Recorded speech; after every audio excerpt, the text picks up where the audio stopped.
ഒരു ആവശ്യത്തിന് ഏതെങ്കിലും ഒരു കാര്യത്തിന് വേണ്ടി ദൈവത്തെ വിളിക്കുമ്പോൾ പ്രാർത്ഥിക്കുമ്പോൾ എന്റെ അവസാനം ആത്മാവിന്റെ അവസ്ഥ എന്താകും? എവിടെ ചെന്നെത്തും? വിശുദ്ധി കൂടാതെ ദൈവത്തിലേക്ക് എല്ലാം പറ്റില്ല. വിശുദ്ധിയിലൂടെ മാത്രമാണ് ദൈവസന്നിധിയിൽ സ്വീകരിക്കുക. താൽക്കാലികമായ എന്തെങ്കിലും ഒരു ആവശ്യത്തിന് വേണ്ടിയിട്ട് ദൈവത്തെ സമീപിച്ചാൽ നിന്റെ ആത്മാവാണ് അവിടെ നഷ്ടമായി തീരുക. ജീവനുള്ള സമയത്ത് എന്തെങ്കിലുമൊക്കെ നമുക്ക് പറയുകയോ പ്രാർത്ഥിക്കുകയോ ആവശ്യപ്പെടുകയോ ഒക്കെ ചെയ്യാൻ മറ്റുള്ളവരോട്. മരിച്ചതിന് ശേഷം അത് സാധിക്കുകയില്ല. മരിച്ച ഒരാൾ മാനസാന്തരപ്പെടുന്നില്ല, മാറ്റത്തിലേക്ക് വരാനൊക്കില്ല. എല്ലാം നിശബ്ദമാകുന്ന ഒരവസ്ഥയാണ് മരണം. അതിനു മുമ്പ് നീ എന്ത് ചെയ്തു വെക്കുന്നോ അതാണ് ദൈവസന്നിധി സ്വീകാര്യം. ദൈവിക ബന്ധത്തിന് എന്ത് പ്രാധാന്യമാണ് നമ്മൾ കൊടുക്കുന്നത്? ദൈവവുമായിട്ടുള്ള ബന്ധത്തിന് ഏത് പ്രാധാന്യമാണ് നമ്മൾ കൊടുത്തിരിക്കുന്നത്? ഒരുപാട് ബന്ധങ്ങൾക്കൊക്കെ നമ്മുടെ പ്രാധാന്യം കൊടുത്ത് മുന്നോട്ട് പോകുന്നുണ്ട്. ഈശോ പറയുന്നു, നീ എന്നെ അനുഗമിക്കാൻ ആഗ്രഹിക്കുന്നെങ്കിൽ അപ്പനെയും അമ്മയും സഹോദരങ്ങളെയും ബന്ധുമിത്രാദികളെയും സമസ്തവും വിട്ടുപഴിച്ച് സ്വന്തം ജീവൻ തന്നെ ഉപേക്ഷിച്ചിട്ട് വേണം നീ എന്നെ അനുഗമിക്കാൻ. ചിന്തിച്ച് നോക്കുക, നമ്മളെങ്ങനെയാണ് ദൈവത്തോട് ചേരാനായിട്ട് ആഗ്രഹിക്കുന്നത്? മരണാനന്തരം നമുക്ക് എന്താണ് സംഭവിക്കുക? ശരീരം ഇവിടെ മണ്ണിൽ കുഴിച്ചിടുന്ന് ഇപ്പോൾ നമ്മൾ സംസാരിക്കുകയും കാണുകയും കേൾക്കുകയും പറയുകയെല്ലാം ചെയ്യുന്നത് നമ്മളുടെ ശരീരത്ത് കുടികൊള്ളുന്ന ആത്മാവാണ്. അതിന് മരണമില്ല, അനുഭവം മാത്രമാണ് അതിനുള്ളത്. എനിക്ക് വേദനിക്കുന്ന, നോകുന്ന, അസ്വസ്ഥത ഉണ്ടാകുന്നതെല്ലാം പറയുന്നത് ആത്മാവാണ് പറയുന്നത്. ആത്മാവിന് അനുഭവപ്പെടുന്ന വേദനകളും അസ്വസ്ഥതകളുമാണ് നമ്മൾ പറയുന്നത്. ഈ ആത്മാവ് നിത്യനരകാഗ്നിയിലേക്കാണ് എറിയപ്പെടുന്നതെങ്കിൽ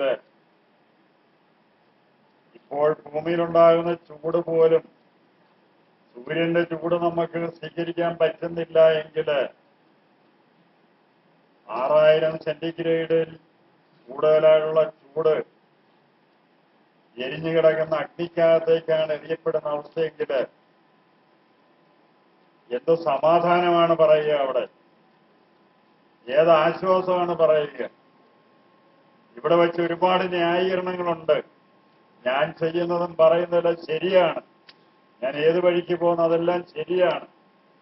അന്ധകാര ശക്തിയോട് ചേർന്നുള്ള ന്യായീകരണം. ഞാൻ ചെയ്യുന്നതും പറയുന്നതും ദൈവമേ നിനക്കിഷ്ടമാണോ? നീ ആഗ്രഹിക്കുന്ന പോലാണോ എന്റെ ജീവിതം? നീ ആഗ്രഹിക്കുന്ന പോലാണോ ഞാൻ സംസാരിക്കുന്നത്, പ്രവർത്തിക്കുന്നത്, ചിന്തിക്കുന്നത്? ആരാണ് ദൈവത്തോട് ആലോചന ചോദിക്കുന്നത്?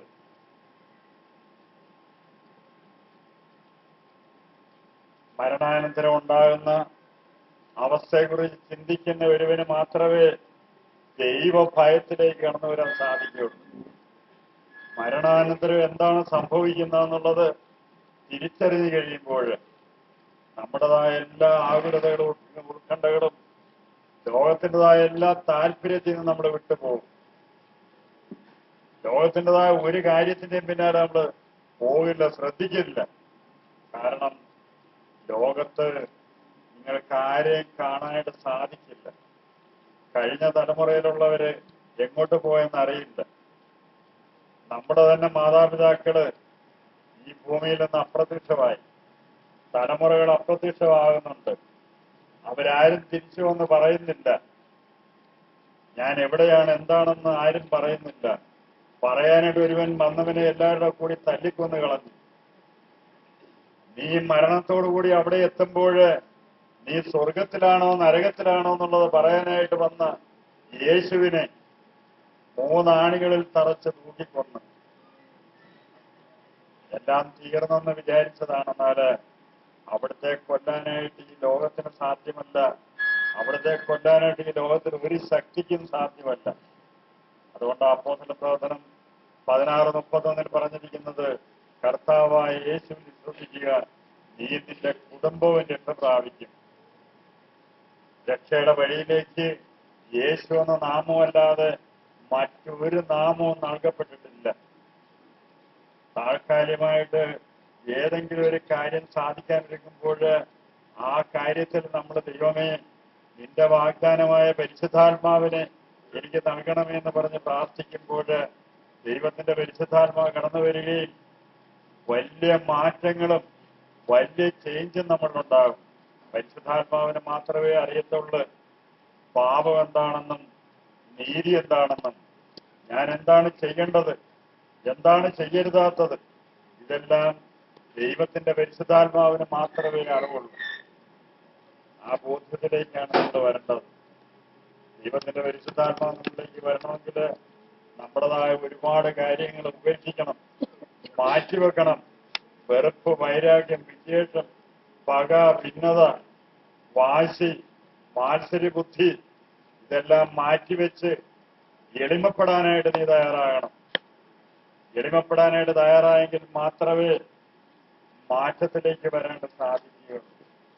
എളിമയില്ലെങ്കിൽ നാശത്തിൽ തന്നെ നീ ചെന്നെത്തും. ഈ ഭൂമിയിൽ നാശം, ഈ അനുഭവം തന്നെ നീ മരണത്തിലൂടെ ചെല്ലുമ്പോൾ അവിടെയും അത് തന്നെയായിരിക്കും അനുഭവം. അതുകൊണ്ട് എന്റെ പിതാവിന്റെ സന്നദ്ധിയില് അനേക വാസസ്ഥലമുണ്ട്, നിങ്ങൾക്കായിട്ട് വാസസ്ഥലം ഒരുക്കാനായിട്ടാണ് ഞാൻ പോകുന്നതെന്ന് പറഞ്ഞ് കർത്താവിടെ നിന്ന് പോയെങ്കിൽ ആ വാസസ്ഥലം ഒരുക്കിയിട്ട് ഇതാ രണ്ടാമത് വീണ്ടും വരും. രണ്ടാമത് വരാനുള്ള സമയം അടുത്ത് വരുന്നു. അതുകൊണ്ടാണ് ഈ അടയാളങ്ങളൊക്കെ ദൈവം തരുന്നത്. പ്രകൃതിയിലുണ്ടാകുന്ന വ്യതിയാനങ്ങള്, ലോകത്തിലുണ്ടാകുന്ന വ്യത്യാസങ്ങൾ, ഇതെല്ലാം ദൈവം അടയാളമായിട്ട് തന്നിരിക്കുന്നത് അവിടുത്തെ രണ്ടാം വരവിന്റെ മുന്നോടിയാണ്. മാറ്റം വരുത്താൻ സ്വീകരിക്കുന്നതൊക്കെ രക്ഷ പ്രാപിക്കും. നിത്യ നരകാക്കി ചെന്ന് കിടന്ന് വിളിച്ചു കൂവിയാലോ അലറി വിളിച്ചാലോ ഒന്നും അവിടുന്ന് രക്ഷപ്പെടാനായിട്ട് ഒരിക്കലും സാധിക്കുകയില്ല. അതുകൊണ്ടാണ് ഭൂമിയിലുള്ള മനുഷ്യന് ദൈവത്തിന്റെ പരിശുദ്ധാത്മാവിലൂടെ ബോധ്യങ്ങളും അറിവുകളും തന്നുകൊണ്ട് നിന്നെ മാറ്റത്തിലേക്ക് നയിക്കുന്നത്. അനുസരിക്കാൻ തയ്യാറുള്ളതൊക്കെ ഐശ്വര്യം ആസ്വദിക്കും. ധിക്കരിക്കാനായിട്ടാണ് നീ തയ്യാറെങ്കിൽ വാളിനിരയാകുമെന്നാണ് കർത്താവ് പറയുന്നത്. അതുകൊണ്ട് നമുക്ക് നമ്മളെ തന്നെ ഒന്ന് പരിശോധിക്കാം. ദൈവമേ, ഞാൻ ഇന്ന് ഏത് ഭാഗത്താണ്, ഞാൻ എവിടെയാണെന്ന്, എന്ത് മാറ്റമാണ് എന്നിലുള്ളത്? ദൈവമേ, നിന്റെ സന്നദ്ധിയിൽ വരുമ്പോൾ ഞാൻ ഏത് ഭാഗത്തായിരിക്കും? ഇടതാണോ വലത് ഭാഗമാണോ? ഏത് ഭാഗത്ത് നീ നിൽക്കണമെന്നുള്ളത് വിശുദ്ധ ഗ്രന്ഥം വ്യക്തമായിട്ട് പഠിപ്പിക്കുന്നു. അറിയാൻ വയ്യെങ്കിൽ അത് പറഞ്ഞു കേൾപ്പിക്കുന്നു. പരിശുദ്ധാത്മാവിലൂടെ നിന്നോട് മുന്നറിയിപ്പായിട്ട് സംസാരിക്കുന്നു. വേണ്ടതെല്ലാം മുന്നറിയിപ്പായിട്ട് തരുന്നു. അനുസരിക്കാൻ തയ്യാറില്ലാതെ വന്നാൽ അതിന്റെ പ്രതിഫലം ഭയങ്കരമായിരിക്കും. ചിന്തിക്കാൻ പോലും സാധിക്കാത്ത അവസ്ഥയിലേക്കായിരിക്കും നമ്മൾ ചെന്നെത്തുക. അതുകൊണ്ട് ദൈവമേ, എളിമയുടെ തലത്തിലേക്ക് എന്നെ ഉയർത്തണമേ നമുക്ക് പ്രാർത്ഥിക്കാം. പ്രഭാഷകൻ 3:18 പറയുന്നുണ്ട്, നീ എത്രമാത്രം ഉന്നതനാണ് അത്രമാത്രം വിനീതനാകുക. എത്രമാത്രം നീ ഉന്നതയിലാണോ അത്രമാത്രം വിനീതനാകാനായിട്ട് ദൈവം പറയുന്നു. നമുക്ക് നമ്മളെ വെറുപ്പോട് നോക്കുന്നവര്, നമ്മുടെ വൈരാഗ്യത്തോടുകൂടി മാറ്റി നിർത്തിയിരിക്കുന്ന എല്ലാവരോടും നമുക്ക് ക്ഷമിക്കാം. ദൈവത്തോട് നമുക്ക് പ്രാർത്ഥിക്കാം. പിതാവിന്റെയും പുത്രന്റെയും പരിശുദ്ധാത്മാവിന്റെയും നാമത്തിലാണ്. എന്റെ പിതാവിനെയും പിതാവിനെ വാക്കുകൊണ്ടോ പ്രവർത്തിക്കൊണ്ടോ വീക്ഷണത്താലോ ആരെങ്കിലും വേദനിച്ച് ഈ ലോകത്തോട് ക്ഷമിക്കുന്നു. യേശുവേ, യേശുവേ,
ജനനം നൽകും പരിശുദ്ധ